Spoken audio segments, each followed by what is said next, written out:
If you're like me, deadlines can be both motivating and stressful, especially when tackling larger goals. While deadlines are valuable in order to create accountability, prioritize tasks, and track progress, we often create arbitrary ones in our careers that are unrealistic and ultimately unhelpful. In this podcast, we're going to explore how arbitrary deadlines can be more harmful than helpful, and why giving yourself the time and space to work and process at your own pace is not only healthier, but more strategic and productive. Hey everyone, I'm Laverne McKinnon, and welcome to the Moonshot Mentor podcast. I'm a certified career coach and a grief recovery specialist, and I love to help ambitious, driven people feel confident, empowered, and excited after experiencing a career setback. Whether it's from feeling stuck in a tough period or frustration from slow progress, I offer up tools and resources to revamp your path to career success. Let's jump in. So we all know the pressure that comes with a deadline, the ticking clock that pushes us to finish a project or meet an expectation. While deadlines can be powerful motivators, not every situation benefits from a rigid timeline. In fact, some of the most important aspects of our careers, like creative exploration, developing new skills, and gaining expertise, can't be rushed. Yet we often place arbitrary deadlines on ourselves to make it happen or figure things out quickly.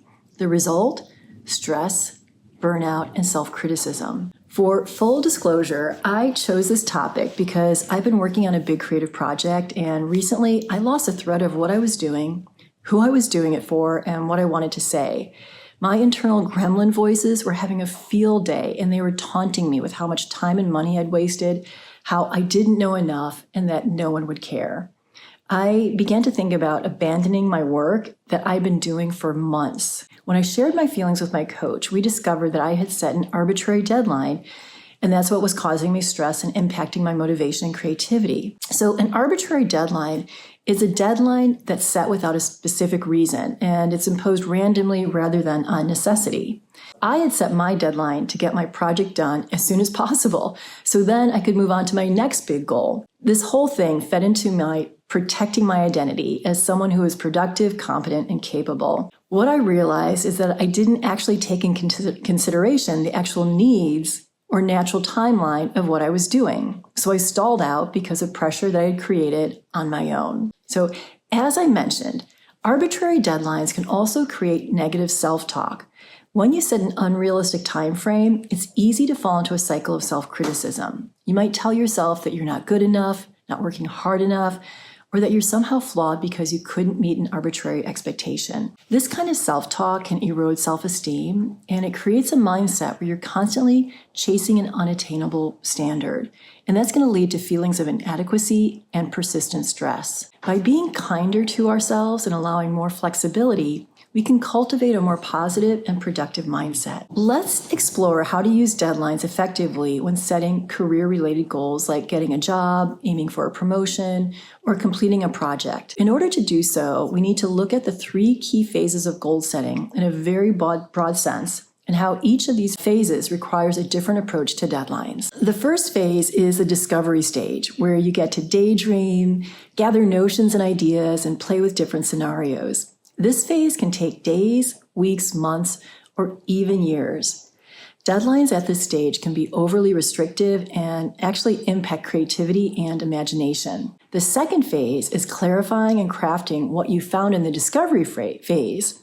So it's honing in on an idea and determining the steps to bring it to life, and then, of course, executing those steps. And so as you define the steps you need to take in order to reach your goal, deadlines are going to organically begin to emerge. The third phase is when you are nearing completion and you're going to be just putting those final touches on your work or making a last big push to get across the finish line.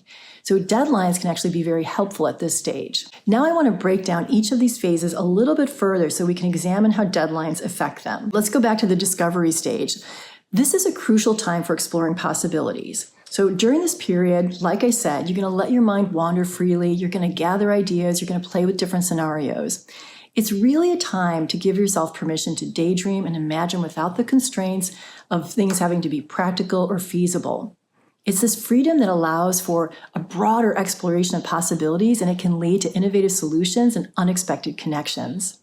Like, think about when you were a kid and you were drawn to different activities. You could play on the basketball team one season, or maybe you would audition for a school play another year, or run for student council another time.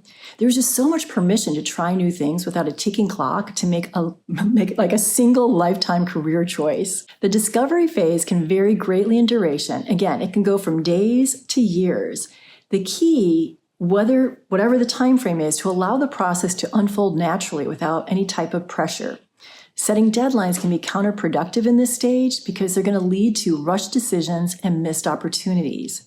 So the open-ended nature of the discovery phase gives space for ideas to evolve and mature. And then it becomes like sort of organic, and like a thoughtful creative process really starts to bubble to the surface. The pressure to produce results quickly, they're going to narrow your focus, and they're going to cause you to overlook new ideas that might need more time to develop. Now, I've seen this happen with screenwriter friends who felt pressure last year during the Writers Guild strike, and they wanted to write a new script before the writer's strike was over.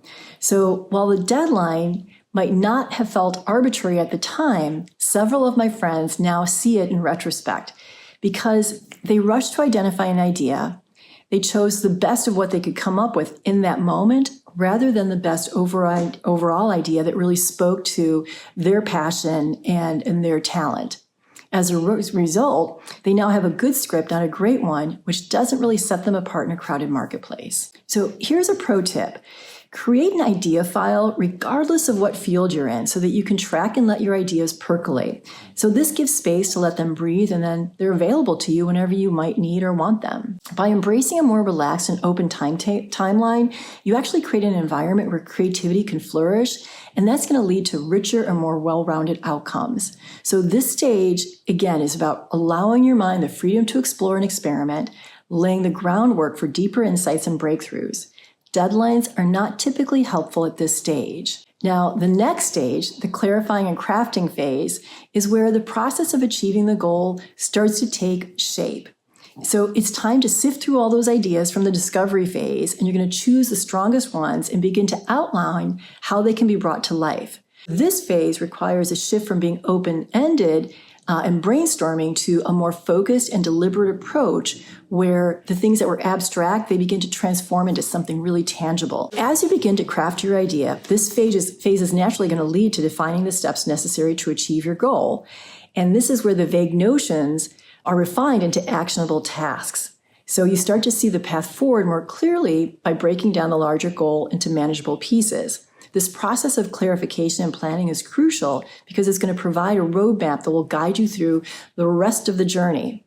And then with each step being defined, that once abstract idea becomes increasingly more concrete, and it sets the stage for execution. An example, my client Jeff has been contemplating a career pivot for several years because he works in the entertainment industry and he could see the marketplace starting to contract. Sadly, he was recently downsized and he's decided to pursue a new career as a realtor. And now this choice was informed by a discovery phase that took place over a couple of years in which he did informationals, he took online courses, and so all of this was in anticipation of his pivot. And then when he was downsized, he made the choice to get his realtor's license. And then deadlines organically emerged because he had classes that he needed to take, and that was all depending on when they were available. He needed to take and pass an exam, and then he needed to get a background check, amongst a few other steps. So deadlines at the crafting stage aren't just about adding pressure. They're actually serving as helpful markers that keep you moving forward. So Jeff knows that he's on the path to become a realtor with each smaller goal achieved. So when he finishes his coursework, when he takes the exam, when he gets the background check, those are all great markers, and each of those has a deadline. Deadlines at this stage ensure that your idea doesn't stall in the planning phase and that progress is continually made toward bringing the vision to life. The third phase, which is sometimes characterized as like the final stretch, this is where all the hard work from the previous phases come together. At this point, you're near completion, so the focus is going to shift to refining and perfecting your work. It's about making sure every detail aligns with your vision and adding those final touches that elevate the quality of your project. This phase often requires a critical eye and a steady hand, and even minor adjustments can have a significant impact. The goal is to ensure that the work not only meets but exceeds your initial expectations. In this phase, deadlines take on a new level of importance. Unlike earlier stages where discovery needed room to breathe, Now deadlines can serve as a powerful motivator so that you don't get caught up in analysis paralysis. So these deadlines are going to provide a sense of urgency that helps keep the momentum going and prevents the project from lingering in an endless loop of revisions.